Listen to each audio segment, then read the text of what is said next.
Hi, everyone. Welcome to FC Build. Since many of you in the audience are new to Foundation and to FC Build, let me start with a short introduction to the firm. Foundation Capital was founded in 1995.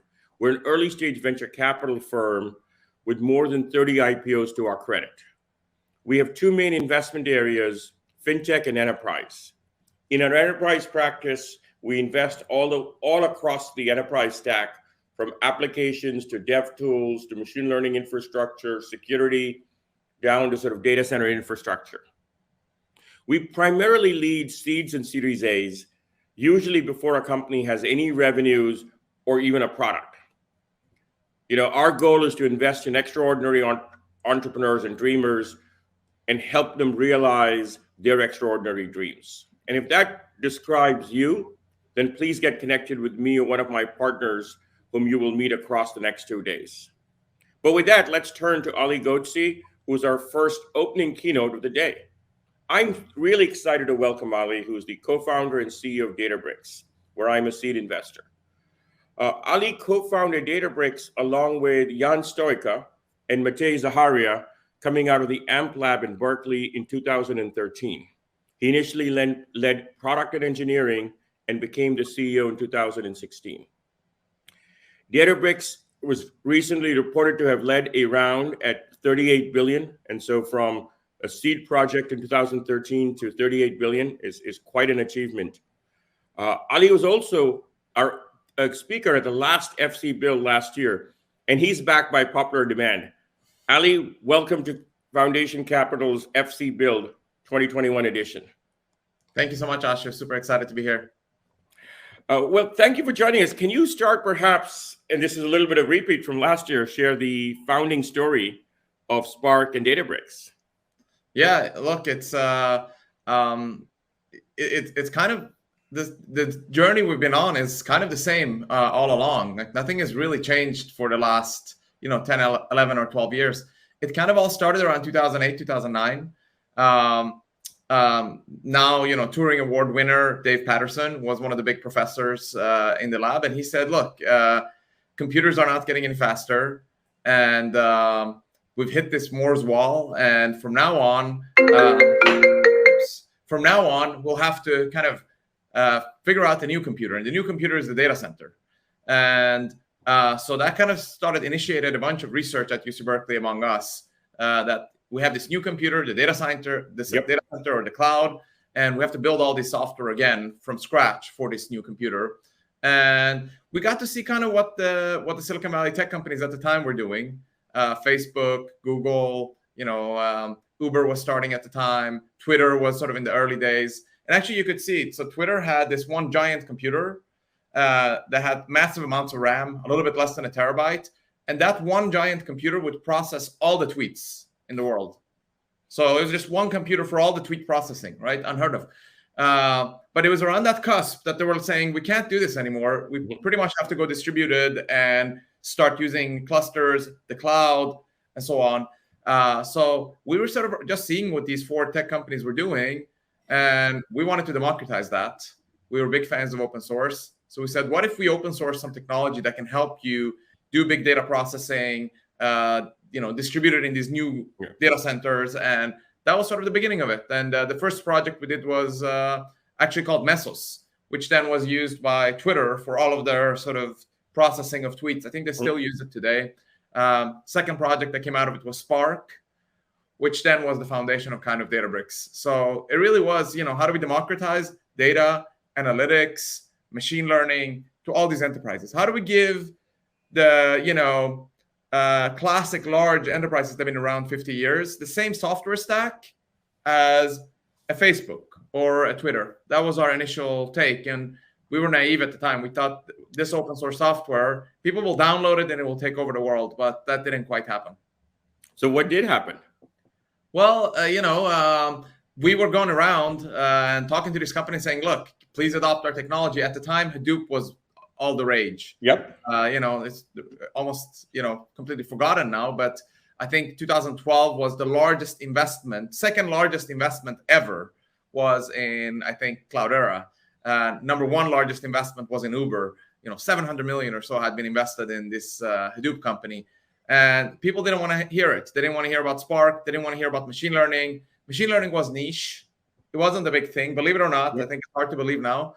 AI was a robotics term. So it was like robots. Yep. And machine learning was not synonymous with that. Machine learning was something maybe, Google or Facebook were doing. So we had a hard time. So 2013, when you did that seed investment, it was kind of a little bit frustration on our part too, that if we want this technology to take off, we probably have to start a company because these other enterprises are not picking it up. They won't have it. So it was slightly out of frustration and slightly out of spite of let's show them that this open source software can work. And that's all we wanted to do. We had no business aspirations, to be honest. I mean, it was sort of, let's just get this software adopted. Yeah, and it was a remarkable start, as you said. It was about demonstrating that it would work and it would work at scale. And now over time, while you started off with Spark, Databricks has become so much more, and it's become a much broader platform for data scientists, machine learning engineers, and even business analysts at this point. Can you talk a little bit more about that journey and your vision for the future? Yeah, I mean, when we started, as I said, it was let's just make this Spark be adopted and let's make people understand what it is. And first 2-3 years, the only focus was how do we get more downloads? How do we get more people to adopt the software? And we would have these conferences called Spark Summit, and we would try to get as much people in the open source community to adopt it. 2015, so this is 6 years into the project's lifetime, something kind of amazing happened, and then something not so great happened. The great thing that happened is almost overnight, this Spark open source project became a kind of a worldwide phenomenon.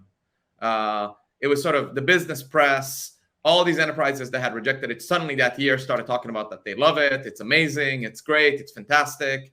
IBM launched something called Spark Technology Center. They said they're going to train 1 million data scientists on Spark. Courses were launched. So we kind of made it. We were done. The bad news was we only had about $1 million revenue that year for the company. And I remember kind of famous quote in a board meeting, which is, you have less revenue than the local restaurant. So that was a kind of good year and a critical and a difficult year for us at the same time. And that's when we started focusing on, look, how do we actually make the business start growing much more? And we started turning our attention to enterprises. And it turned out that the open source technology itself wasn't enough. That what we had built wasn't enough to make these enterprises successful. The enterprises were not as sophisticated as the forward tech companies that we had given the technology to. It turns out the Ubers, the Twitters, the Facebooks of the world, they have a different level of sophistication. Yep. And, so that's when the journey started on how do we really democratize it for the enterprise? How do we simplify this? How do we make it even easier? And that led to several new open source projects that we developed over the years. We started focusing on how do we actually make the data processing more reliable? Because, in enterprises, a lot of them are shooting themselves in the foot with data. So Delta came out of that. And then we started looking at how do we actually help enable machine learning. There was this proliferation of machine learning frameworks, TensorFlow, PyTorch, and every week there would be a new one. But large enterprises couldn't adopt them because, they need a certain level of security and reliability and sort of comfort. And so we developed MLflow, which was how do we help them sort of orchestrate and operationalize all this open source machine learning tech that's out there. So now we had sort of a more complete stack that could cover everything from just pure big data processing with Spark to Delta that enabled you to get more reliability and quality with your data to machine learning operationalization. And then enterprises, had more and more also become interested in, can we just do basic analytics with you? Just basic analytics. We just want to use Tableau. Can we use that? So that led to the Redash acquisition, which is an open source project for more BI. So then, the platform sort of expanded over time. So now it's a multi-persona platform that sort of, the idea is to democratize data, analytics, and AI for every sort of data person in an organization, ranging from data scientists to data engineers to business analysts and administrators that operate this stuff for big enterprises. So it's much bigger, broader platform. So that's kind of how the product has evolved over time on the engineering side. And how is that translated into the evolution of your business and the business model? Yeah. So when we started in 2015, 16, when the revenue sort of focused on growing the business side, we were a bottoms up sales motion. We had a lot of people that had inbound interest in Apache Spark. They maybe downloaded it somewhere. We would reach out to them, and these are sort of the kids with free T-shirts, jeans, and sneakers, and laptops with lots of stickers on, and they loved it. They want to have a selfie. You guys created this technology. It's awesome, and we would make them pretty successful in these organizations. But then when we got to the hey, so can you pay for this? They would say sort of, hey, I don't really have any budget here. There was actually an interesting moment. We were at Jawbone, if you remember that company. Yep. We had engaged for them over 6 months or a year almost. And then we got to the moment where we said, hey, can you pay for this? And I said, not really. And so at the end of it, we said, well, why don't you just keep the software for free? And we'll just keep it running. And then maybe eventually you want to pay for it. And they said, no, please just shut it down. And so why? I mean, we're giving it to you for free. So, well, we're getting an AWS bill of $20 every month, and we kind of can't afford that. So, so we had to sort of. So the lesson was, bottom up is great. These we love those folks. They're still our sort of community. The people we work with, they're the ones that really help us drive these open source projects on the engineering side. Yep. But that's not where the budget lies. If you want to have a project where you're kind of moving the needle in a massive way for a big, large enterprise, you probably need buy-in from someone who might have a suit on and they have access to millions of dollars. And that's a different sales cycle. So that sort of enterprise sales motion, we started putting that in place beginning of 2016. And, that sort of started getting the flywheel of the revenue kind of started humming. So, I think we did 13 million or so ARR that year. And then the next year we did 40. And then it just started picking up from there. So it just became much more sort of enterprise focused. So then we started doing top down and bottom up selling, as it's called. So bottom up, we still have the folks with the stickers. They're the ones that understand the tech. They can validate it because they can say, hey, I've tried this technology. I downloaded it. It actually works. It's really awesome. But then we also get the buy-in from the folks in the suits that are saying, well, I'm going to write a check of $1 million here. I need to make sure that, I'm crossing the T's and dotting the I's and go through procurement and legal and security review and all those kind of things. So it sort of evolved over time in that way. And, there are tensions there that were hard for us to resolve over time. Like marketing, for instance, was a funny one, right? I remember one of the first things in 2016 was, how do we market ourselves to enterprises more? Yep. And marketing said, we should just say we're the enterprise Spark company. And we ran it by, the founders of the company and some of our sort of the folks with the stickers and the T-shirts. And they said, that's a swear word. I don't like use enterprise software is a swear word. You don't want to use enterprise software. That's bad. It's slow, it's clunky, it's sort of J2EE, old school JBoss. It's like, we don't want that kind of stuff. So, there are tensions in how you market to a large enterprise and how you market to the forward tech companies is just different. So we had to resolve a lot of these kind of issues over time and try to kind of stay true both to our roots, but at the same time also make the business work with the large enterprises.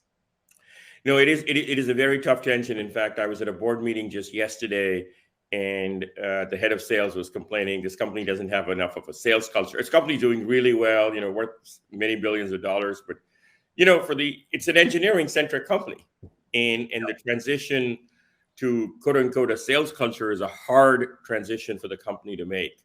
How did you balance those cultural issues?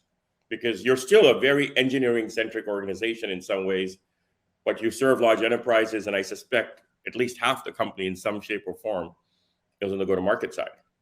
Yeah, it's tough, right? It's kind of like saying you're giving a talk to an audience, and one group speaks this language, the other that language. How do you speak to them both at the same time in one language? It's kind of hard, but you figure out ways. Your web pages, your web assets, you have different entry points based on the persona. I am a developer, click here. I am a enterprise buyer, click here. And then you have sort of different, because they are looking for different things. It's the same company, it's the same tech stack, but the developer wants to see don't give me this nonsense about enterprise reliability and enterprise grade and governance and so on. Show me the code, show me how I do this. Show me, cut the crap and give me that's what they want to see. And we can give them that. But if you give them that, the enterprise buyer will look at it and say, I have no idea. This is really rocket science. This is some PhD stuff. I have no idea. What do they do? It's like, well, the code is here. Can't you see it on the webpage? Well, this is, really advanced stuff. But, we just want access to data. Is this secure? So you have to kind of balance that with different entry points, different messages, depending on which audience you're talking to. And the sales organization at Databricks, I think today you have our enterprise sellers. They're really sort of the best of breed enterprise sellers. They know how to do the relationship selling, top down, using the latest methodologies, really sort of process oriented. So that's how that works. But we have a equally large, if not larger actually, number of people, solutions architecture group that's sitting in go-to-market. And they're really, I think we have one of the most sophisticated solutions architect group. They're super technical. Almost all of them are engineers. They sympathize with sort of the R&D department at Databricks, and they sit close to the R&D department.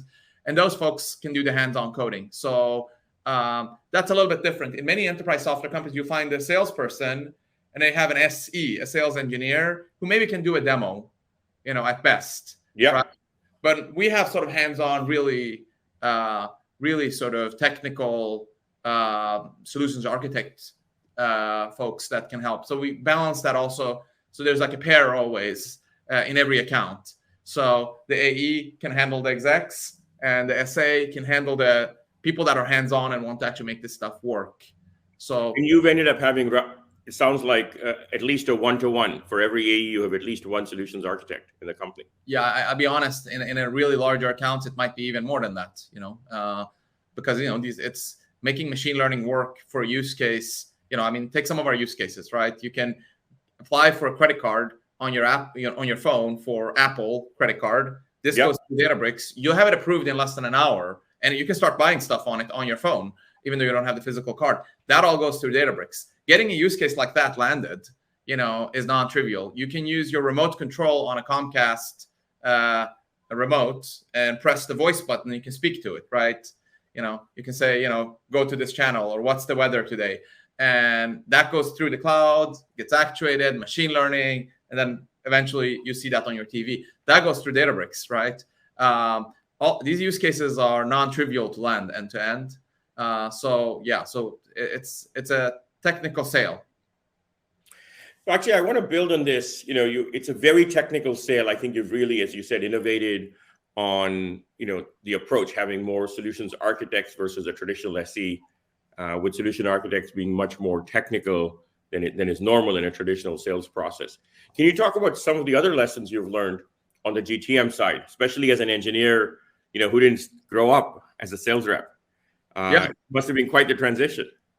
Yeah, look, I think the first thing that happens for engineers who sort of start managing go-to-market is they reject the kind of sales culture.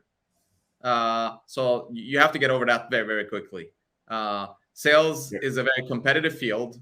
If you have to generalize and put people in buckets, these are the sort of jocks from high school that, used to do sport, and they're competitive and they're there for the thrill of the game. If they can get that $1 million prize, they'll do anything.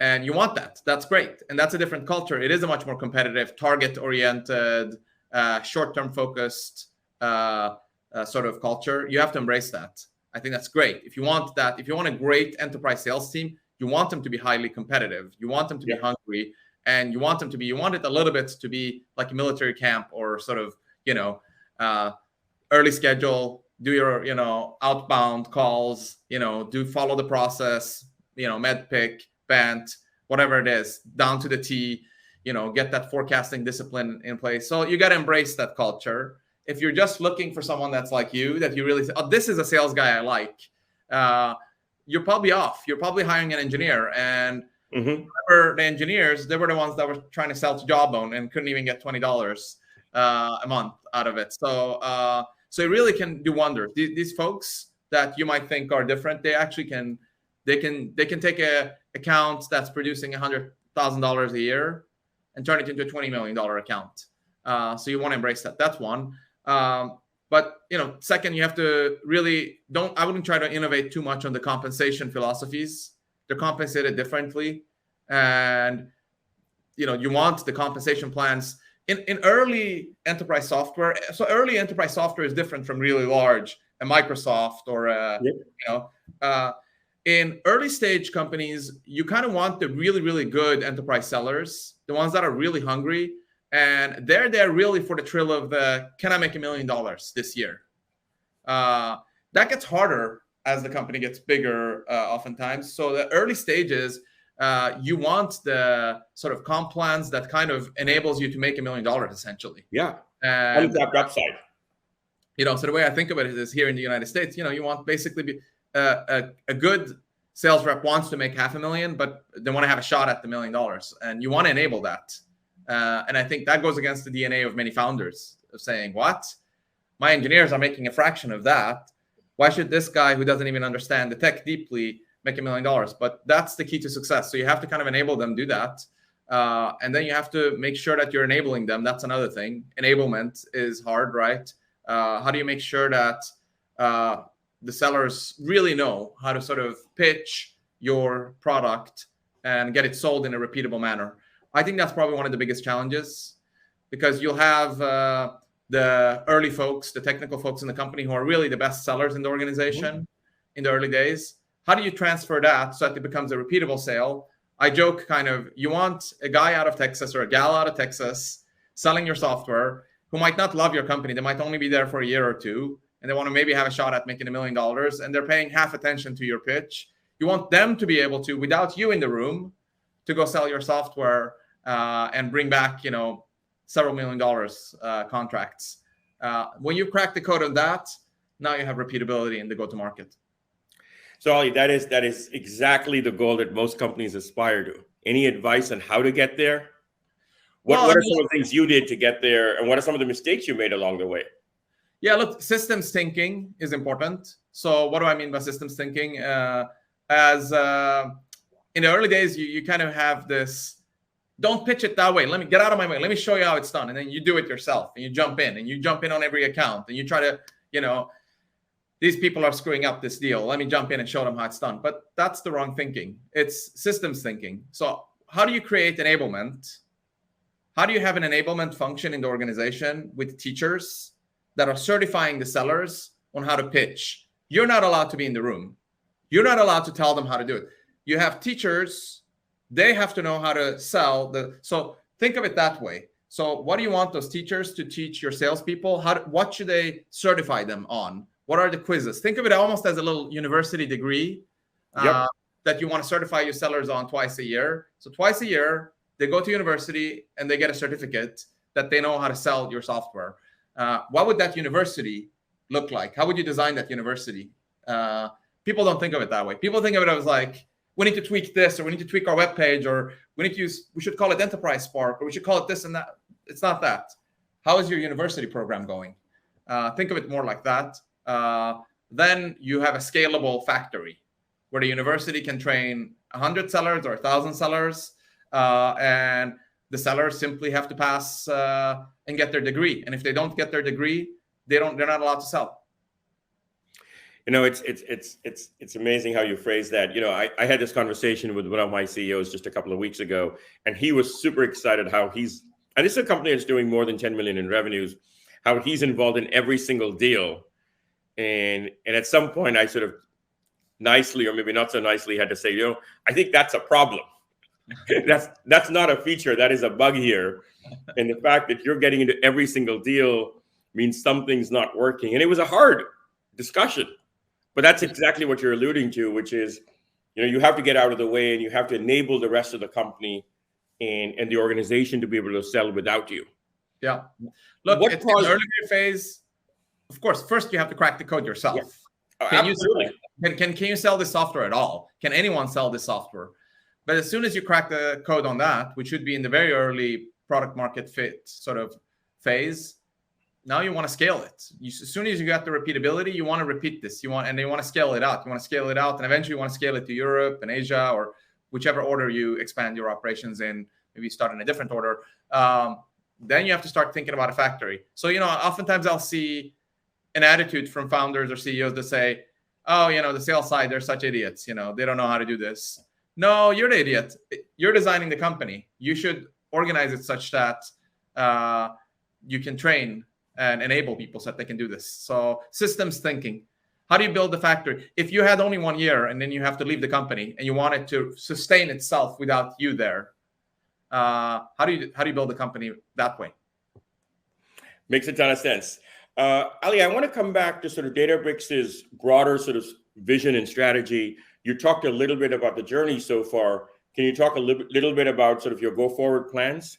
What do you see over the next couple of years? Yeah, happy to do that.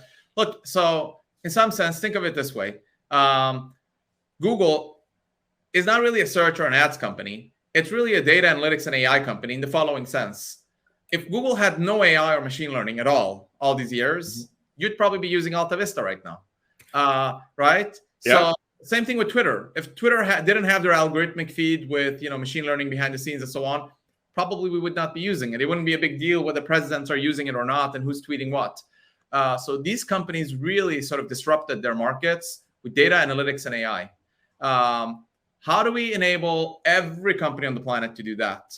I think that's what the future will be like. I think in 10 years, all software that you see will have this, right? So Mark, it's almost cliche, but Mark Andreessen said software is eating the world. Well, I think data and AI will eat all of software. I really mean it in a literal sense. You could write an article just like the 2011 Mark Andreessen article the same way. If you have software anywhere, that software could be collecting data and making more intelligent decisions for you. And it, I hate to tell people this, but you're quite predictable. So the software kind of knows what you want and what you could do next and what's going on. And that's going to happen automatically in every profession, in every industry, in every organization. So how do we enable the enterprises to get there? If they don't get there, they'll get disrupted by a new upstart, probably funded by you, Ashu. Hopefully, fingers crossed. Which hopefully also uses Databricks and then builds this technology. So there's going to be this battle around the startups that are going to start out the right way using a platform like Databricks for data analytics, AI, and they're going to build their specialized vertical thing on top of it, versus the big incumbents that already have this, large customers, multi-billion-dollar revenue. Can they re-platform under the hood to something like Databricks? And there's going to be a race between these two. We want to enable all of them. So in some sense, I think what's going to happen over the next 10 years is very similar to the 70s. In the 70s, everybody was building software.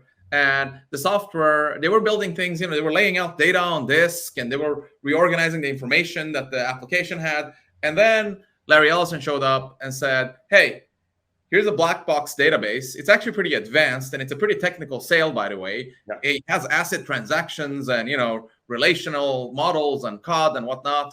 But don't worry about it. This takes care of the hardest part of the software you're building. Just buy this from me, and you can build all your applications on top of it. And out of that came lots of different, software, whether it was PeopleSoft or, HR software or financial software or ERP software, whatever it was. And now we take it for granted. The database is under the hood on every application on the planet. Same thing is going to happen in the next 10 years. People are going to leverage, let's call it an AI database, for lack of a better word, right? We call it the lakehouse, but, you can think of it as a database that has machine learning and AI capabilities. That's going to be built into every software that's going to be built on the planet. We want to be that sort of AI database or that lakehouse platform that's under the hood. And that's what we're focused on doing. And so over time, it'll replace all existing databases. Well, I think intelligence will creep in wherever you have data. The data by itself is, before the focus was on the data, putting it there. But now it's like, how do you actually glean insights out of that data? A lot of that work in the early phases is exploratory. Like, I just want to understand what's going on with this data. Give me the insights. But more and more, you want to actuate it. So you want the system to automatically take the data, find the pattern, and then do something with it automatically, right? Like, look at the data and say, I think this is the question Ashu wants to ask next from Ali. Here's a suggestion. And then you can just read it on your screen. And it's like, wow, how did it know what I should ask? Well, it's looking at all your previous questions that you asked me, conversations I've had, how you think about things, pulling things from the web, and then it can just give you. So in that way, all software will get more intelligent. So yeah, I do think wherever you have data, you're going to have machine learning capabilities right next to it. And wherever you have machine learning, you'll have Databricks. You asked our vision. We hope that it should be us. It could be someone else. It could be other options there as well, right? But I do think the world will look like that in 10 years. So I want to build on sort of the future that you described. I was at AWS reInvent last week, and the fascinating thing was, and maybe this is a function of people I was talking to, but more people were talking about Databricks than they were about AWS at reInvent. So huge kudos to you and the brand you've built and the street cred you have with what is a very technical audience at AWS reInvent. And for a lot of the entrepreneurs who are in the data space, Databricks has become their true north. It's what they look up to. At the same time, you're doing so much today that a lot of them do wonder, are you friend or foe? And where will they compete and where they should collaborate with you? Would love to get your perspective on what advice would you have for those entrepreneurs? Yeah, that's a great question. So we're on the other side, right? We're the small guys. We built all of our business on AWS. I swiped a credit card, never talked to anyone at AWS for the first bunch of years. And our business just grew. And we were the little guys. And, there are competing services on the clouds. And eventually we went to multiple clouds. So we've been on the other side of it. And we are on the other side of it still. And so we're trying to take those lessons that we learned having done that and try to apply it. So what are the things that we think are really, really important? For us, it's extremely important to build very tight integration with the partner ecosystem of startups that are building out right now. That's one of the reasons we double down so much on open source. Open source helps us actually integrate with the software they're developing. Yep. The APIs are open. They can look at the code and they can do all of that. But the second principle that we have that's really, really important to us is, and this is, again, learning from working with the big cloud giants as tiny sort of startups, we want to make sure that we're leveling the playing field in our go-to-market, which means I don't want my sellers to prefer our software over any of these startups' software that is out there in the ecosystem. Back in R&D and engineering might be building products. They might overlap with something that some startup is building somewhere. But I want to make sure that when it comes to us selling and promoting and marketing and sharing leads, it's equal footing with the whole startup ecosystem. And there's an egotistical reason why I'm doing that. It's not just altruism. I actually think that's this evolutionary superior way of building a company. Because let's say I tell my sellers to a little bit prefer selling whatever we built over a partner's. Well, it's an indirect tax then on the partner. So it's almost in a way like a tariff. And what do tariffs do? They make my teams incompetent because my teams don't need to compete on equal terms. They can cheat. They can be more lazy. They can build worse software and still do okay. And that's a terrible recipe in the long run for building amazing, great software in the future. So for that reason, I don't want to give my R&D teams that kind of, lazy advantage. Let's have everybody compete on equal terms. Wow, that's a pretty extreme stance to take in some ways. Well, this is what we learned from working with the big cloud sort of giants, right? So yeah, I absolutely want my salespeople to promote and sell the partner software just as much as the software that we have ourselves, 100%. And I really mean it. And I, put my money where my mouth is. That doesn't mean that R&D won't also build software, but I don't want them to have an unfair advantage in the market. So you're definitely creating a level playing field in that sense for both. Yeah. And then open source will help them integrate. So partnerships with the ecosystem is going to be extremely important for us going forward. And I actually want all these startups to succeed. And I have, on a personal level, a lot of sympathy for these founders. For the majority of my life, I was one of them. And I understand how hard it can be and how frustrating it is to succeed. So, I kind of want deep in my heart them to succeed as well. That's great to hear. And in fact, there's an audience question sort of building on that comment. In the early days, when you were sort of, a relatively small team, and relatively unknown, did you depend on mostly warm introductions from investors and others in the ecosystem, or did you build a system to actually get cold leads and follow them through? Look, in the early days, you're desperate. You do whatever you can, whatever comes your way. You're not going to be picky and say, this and that. So we did all of the above. If someone had an introduction, we would happily take that introduction. If we could find something, we would take whatever we can get. If you give us a little finger, we try to grab it and, get our foot in the door and, try to get just one meeting, just 5 minutes if possible to sell it. What worked, it really kind of is random. So it's hard to say. There's no pattern. So there's no answer that just focus on warm introductions from people that know, or just focus on cold leads. No, I would say have the same attitude we had. Do everything in the beginning. Do everything. Whatever it takes. Try to make whatever you can get to be successful. I will tell you a pattern though. The book Crossing the Chasm, everybody has read it and sort of thought about it. But it is true that there is sort of innovators to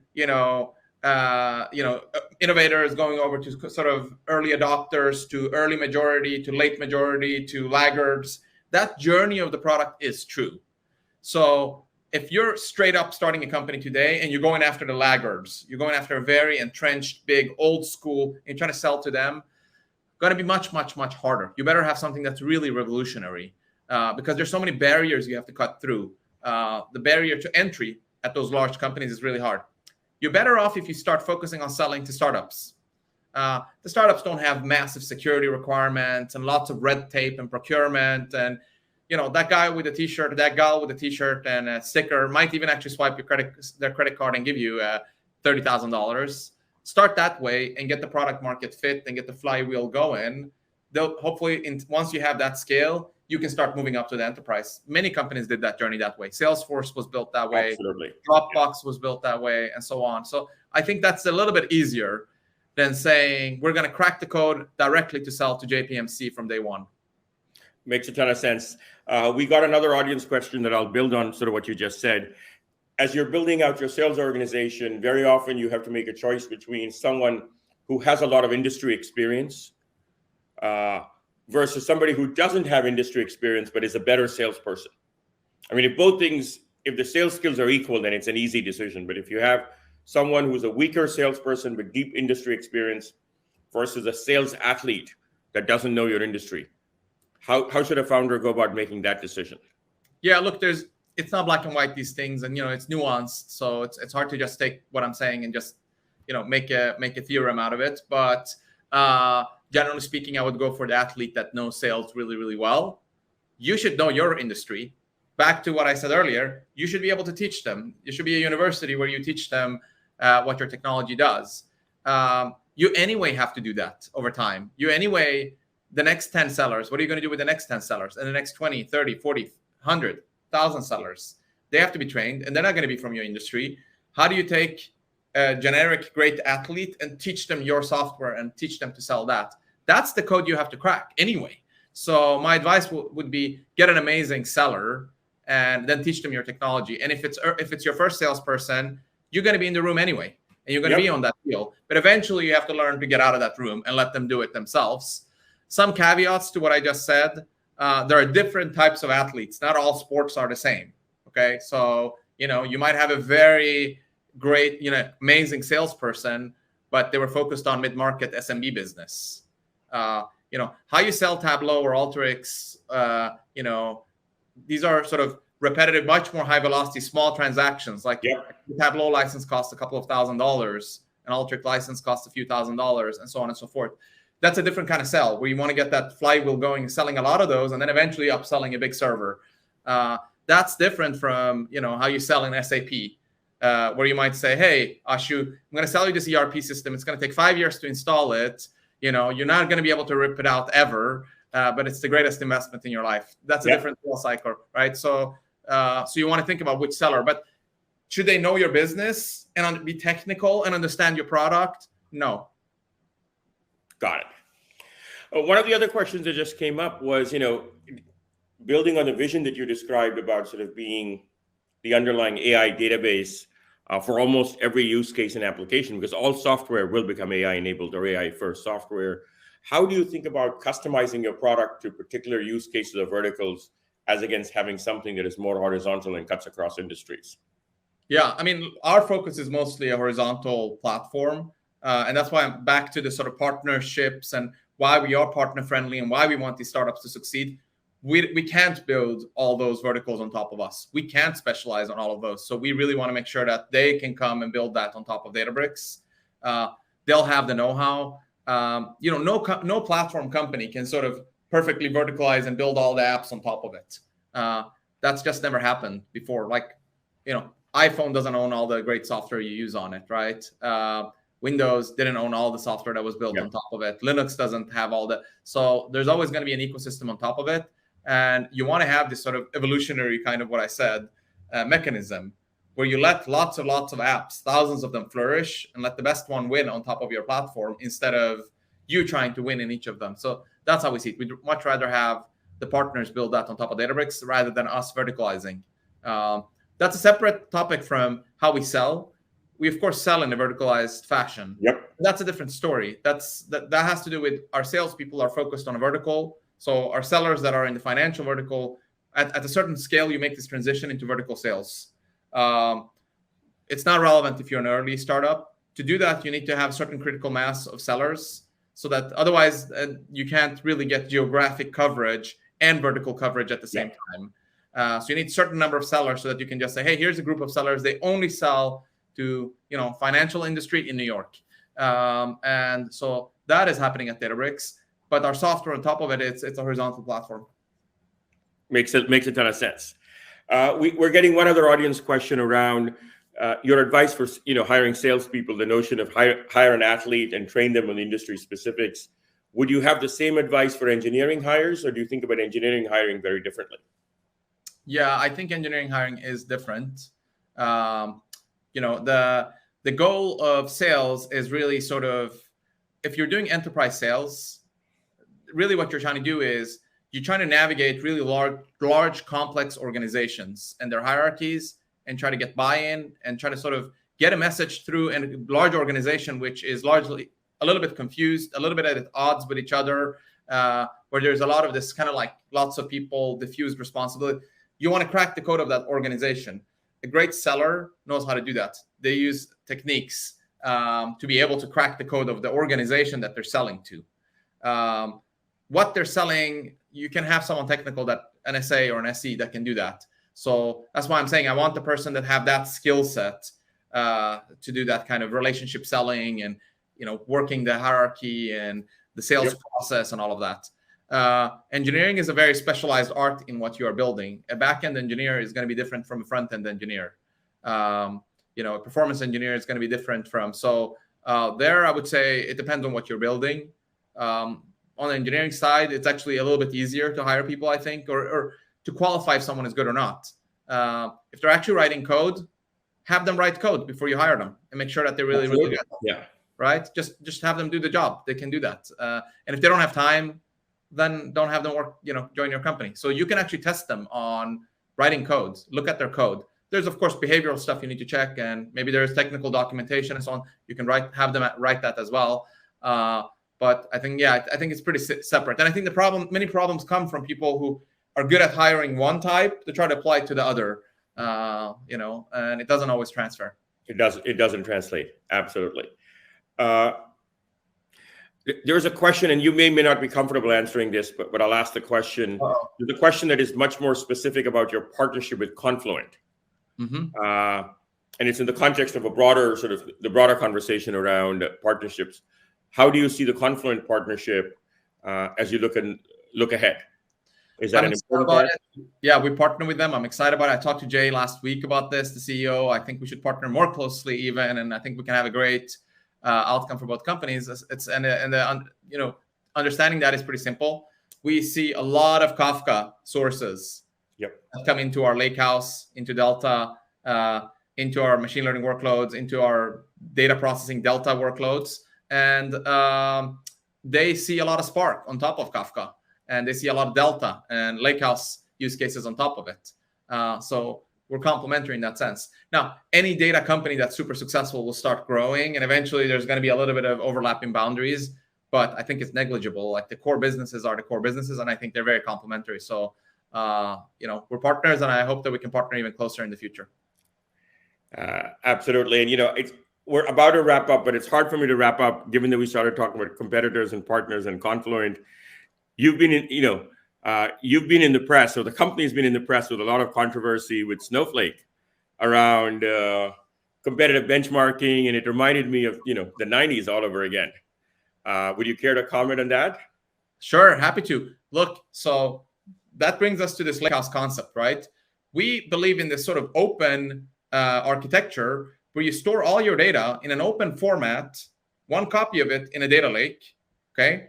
And that one copy, you can use it for machine learning, you can use it for data engineering, you can use it for real-time analytics, you can use it also for data warehousing, all in that one copy of the data lake, okay? Now, the prevalent architecture is that you take the copy of that data in the data lake and move it into other places. We're trying to do that. We're trying to simplify that for enterprises. So hence the concept of the lake house, data lake plus warehouse combined in one place. People like this. Some people love the term. Some people hate the term, but they're intrigued by it and say, this is awesome. So does that mean I can do my data warehousing directly on the lakehouse? And we've said, yes, absolutely. Say, okay, that's neat. But can I really get best-in-class performance out of that? And say, yeah, absolutely. So, well, but isn't it better if I have best-of-breed data warehouse separate? Wouldn't that give me a better price performance? And we wanted to convince them that, look, there is absolutely no technical reason why you can't have best-in-class performance on a lakehouse. And so we said, how can we do that? If we write blogs about it, no one's going to trust us. Yep. So we went to tpc.org, which is the official committee. And first year, they actually said, you don't pass. Second year, we participated. They're like, okay, now you have something that works. And they wrote a 40-page doc on how it works. And we got the world. The rest is history. Yeah, and we published a blog on that. For some reason, Snowflake had a visceral reaction to that and took it super personally and started talking about ethics and competing with. And then they did a lot of benchmarking. They wrote a lot of benchmark blogs, and they urged people to do more benchmarking. But I think the key point we wanted to make is you can get best-in-class data warehousing performance in the lakehouse, and I think that's been established. And I think actually, frankly speaking, Snowflake's response helped establish that as well. When other people start talking about you more than they talk about themselves, it's always great marketing. Well, with that, Ali, thank you so much for joining us today. It's been wonderful having you today, and it's been wonderful having you as part of FC Build both years. So thank you so much for your time and for answering all these questions so openly. Thank you so much, Ashu, and thanks for partnering with us over all these years. Thank you.